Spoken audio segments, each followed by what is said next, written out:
राजस्थान के अलवर जिले में कुख्यात भानगढ़ किला स्थित है, जो डरावनी कहानियों और एक भयानक श्राप से घिरा हुआ है। स्थानीय लोग मानते हैं कि यह किला एक दुष्ट आत्मा द्वारा प्रेतवाधित है और सूर्यास्त के बाद इसमें प्रवेश करना सख्त मना है।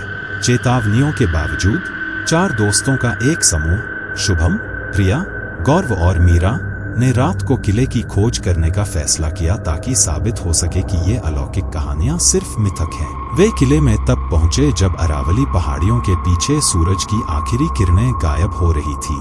हवा में एक अनजानी बेचैनी थी जिसे सिर्फ किसी दूर के जानवर की कभी कभार की आवाज तोड़ रही थी। दोस्तों ने प्राचीन खंडहरों के माध्यम से अपना रास्ता बनाया। चांदनी में गिरती लंबी भयानक छायाएं डालती हुई दीवारें। जैसे ही वे किले में गहरे गए, प्रिया ने एक पुराना धुंधला संकेत देखा जो आगंतुकों को सूर्यास्त से पहले किला छोड़ने की चेतावनी दे रहा था। इसे नजरअंदाज करते हुए वे आगे बढ़े। उनकी टॉर्चें अंधेरे में टिमटिमा रही थी। अचानक राज को अपने कंधे पर एक ठंडी हाथ की छुअन महसूस हुई। मुड़कर देखा तो उसके पीछे अंधेरी खाली गैलरी के अलावा कुछ नहीं था। उसने इसे अपनी कल्पना मानकर झटक दिया। समूह किले के नृत्य हॉल में पहुंचा, जहां कथित तौर पर एक सुंदर राजकुमारी नृत्य करती थी।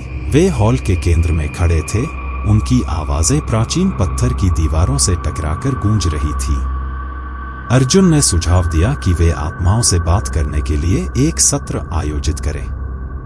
संकोच करते हुए लेकिन जिज्ञासु, वे सभी एक घेरे में बैठ गए, एक दूसरे का हाथ पकड़कर। अर्जुन ने मंत्र बोलना शुरू किया, उपस्थित किसी भी आत्मा को बुलाते हुए। एक पल के लिए कुछ नहीं हुआ। फिर उनके चारों ओर की हवा ठंडी हो गई। उनके द्वारा जलाए गए मोमबत्तियां हिंसक रूप से झिलमिलाईं और एक ठंडी हवा हॉल में बहने लगी। अचानक मीरा की आंखें डर से चौड़ी हो गईं क्योंकि उसने एक पारदर्शी महिला को एक बहती हुई पोशाक में उनकी ओर बढ़ते हुए देखा। उस आकृति का चेहरा दर्द और गुस्से की भयानक अभिव्यक्ति में विकृत था। दोस्तों ने घबराकर अपने पैर जमाए। उनके दिल तेजी से धड़क रहे थे। भूतिया आकृति ने उनकी ओर उंगली उठाई और एक आवाज में जो हॉल में गूंज उठी, उसने कहा, तुम्हें यहाँ नहीं होना चाहिए। अभी चले जाओ, नहीं तो श्राप भोगोगे। हवा में चमेली की खुशबू फैल गई, वही खुशबू जो कहा जाता है कि राजकुमारी पहनती थी। घबराकर वे किले के निकास की ओर भागे। जैसे ही वे भागे, उन्हें अपने पीछे भागते कदमों की आवाज सुनाई दी, जो धीरे धीरे तेज होती जा रही थी। किला जैसे जीवित हो उठा। दीवारों से फुसफुसाहट गूंज रही थी और कोनों में परछाइयां नाच रही थी। गेट्स तक पहुंचने पर उन्होंने पाया कि वे बंद थे।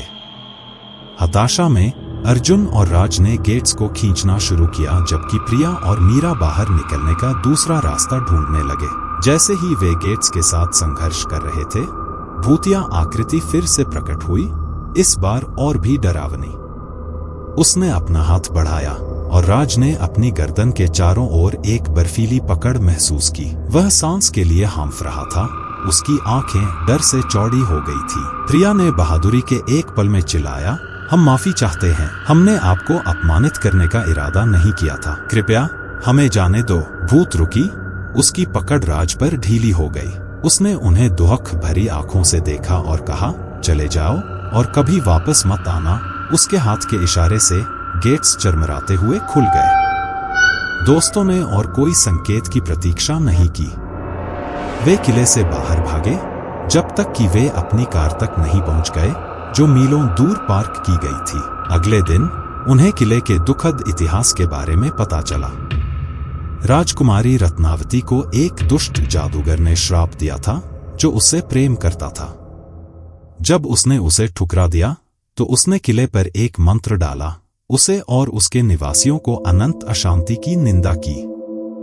दोस्तों ने एक छोटा सा प्रार्थना समारोह आयोजित किया, यह उम्मीद करते हुए कि बेचैन आत्मा को कुछ शांति मिल सके। उस दिन के बाद से उन्होंने उस रात के बारे में कभी बात नहीं की। किला जितना रहस्यमय और प्रेतवाधित था, उतना ही रह गया, एक ऐसी जगह जहां अतीत और वर्तमान धुंधले हो जाते हैं और श्रापित की फुसफुसाहट हवा में गूंजती है। दोस्तों ने अपना सबक सीख लिया था, कुछ जगह बेहतर होती हैं जिन्हें अछूता छोड़ दिया जाए। अगर आपको यह वीडियो पसंद आया, यह कहानी अच्छी लगी तो अपने दोस्तों से शेयर करें। पहले लाइक करें और सब्सक्राइब करें।